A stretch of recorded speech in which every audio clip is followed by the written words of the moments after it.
So history. So this is for photography, no? For imagination. Yeah. Okay. How did it start?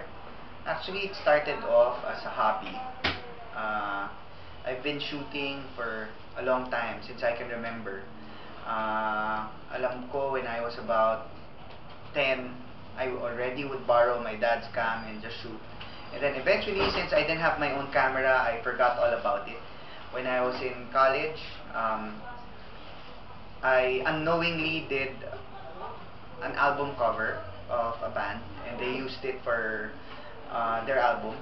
And then pagdating ko ng after college, I took up another course. It was production design. That's where I took my first ever basic photography. And so after that, I decided to quit my job. I decided to sell my old company, which was into events, because it rekindled my passion to shoot. And nung time na yon, I already had some money to buy my first camera. And then eventually, I found myself na people were already inviting me to birthday parties, and I kind of felt being used. So I decided to charge. Ayan, so that's how I started na maging professional photographer. And then I advertised myself, and it was easy during that time because I think parang yung timing was good because there weren't too many photographers shooting. Unlike now, talagang every corner has a photographer, di ba? Tapos before, yung DSLRs were so expensive eh. Like I remember yung first cam ko was only 3 megapixels, and yet it was 180,000. Wow. So ang hirap bumili. Plus, ilang years ago yun, no? Isipin mo, 180,000, 9 years ago. That was really big money. Na talagang, I never thought I would spend so much on a camera. Hindi pa counting dun yung lens. Eh ngayon, parang bumagsak na yung mga presyo. You can buy a camera like 20,000, di ba?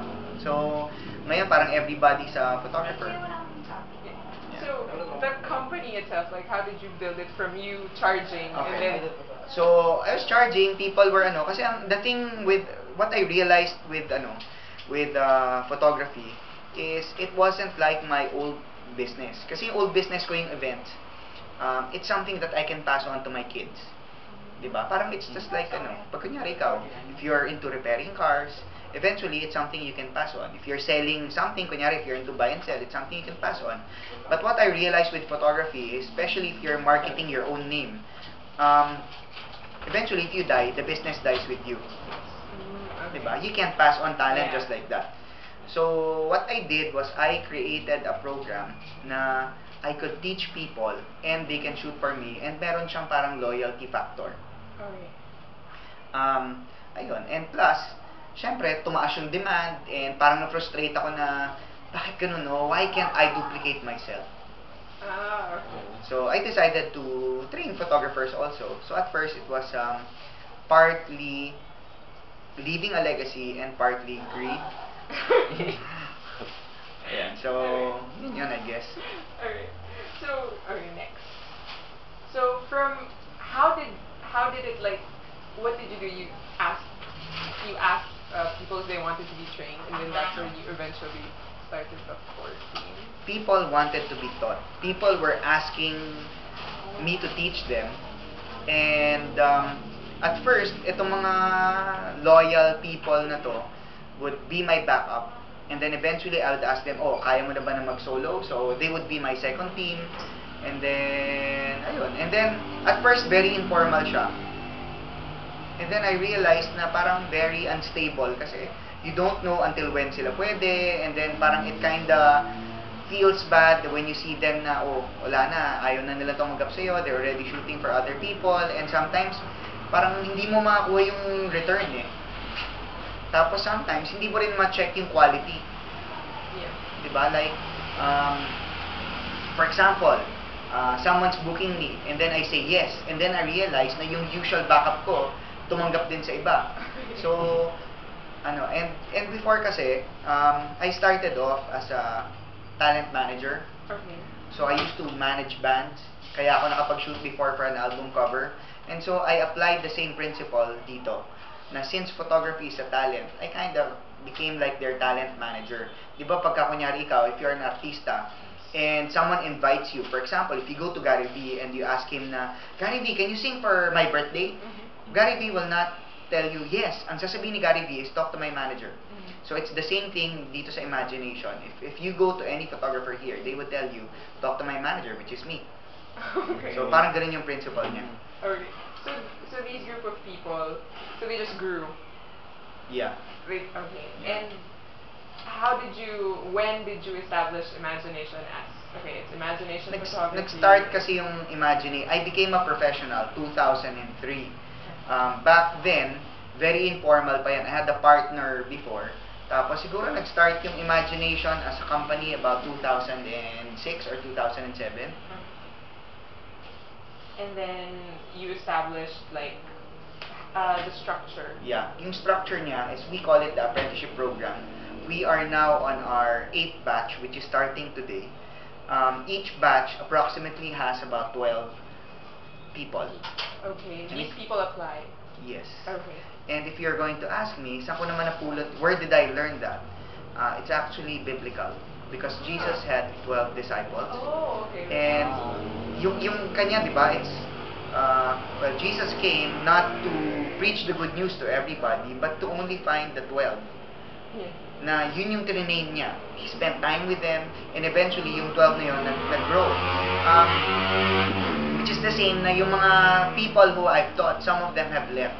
Kasi sa Imagination, we have different levels. We have junior, we have senior, we have master. Eventually, when they're master, you gotta kick them out. Ah, okay. Diba? Parang may graduation dito. So those masters like sila Aaron, sila JJ Lucas, sila Toto, they've left. And even if they've left, we still help them. They still come to us and ask, especially pagdating dun sa mga marketing and business side ng business, and sometimes even yung discipleship. And when I say discipleship, kasi yung Imagination, it's run like ministry. Okay. We have Bible studies here. And so sila, pag nag-ibang company sila, they do the same thing. Every time someone joins their company, ang training nila, part of it is also Bible studies. Because yung company kasi, what we discovered is that company will not survive purely on just passion, just because all of you like photography. Kasi if not, wala eh. Parang, it's so easy to, gusto ko, lalabas ako, I already know how to shoot, I'll leave and put up my own. But if there's something there, merong something na nagbabind sa inyo other than your desire to shoot. So, yun, they're doing it also. Like, JJ also has their batches. Tapos, even yung mga nauna na,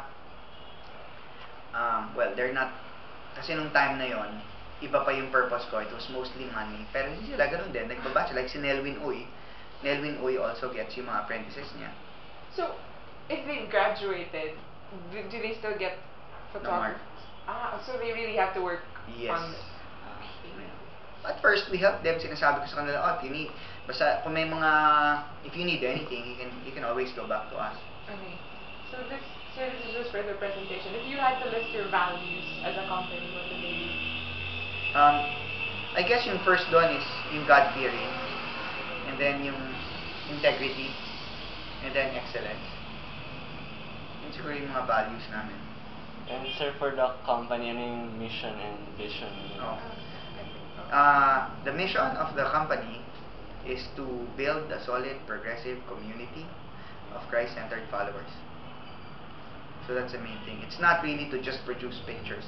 There's got to be a reason why you want to do those pictures. Diba?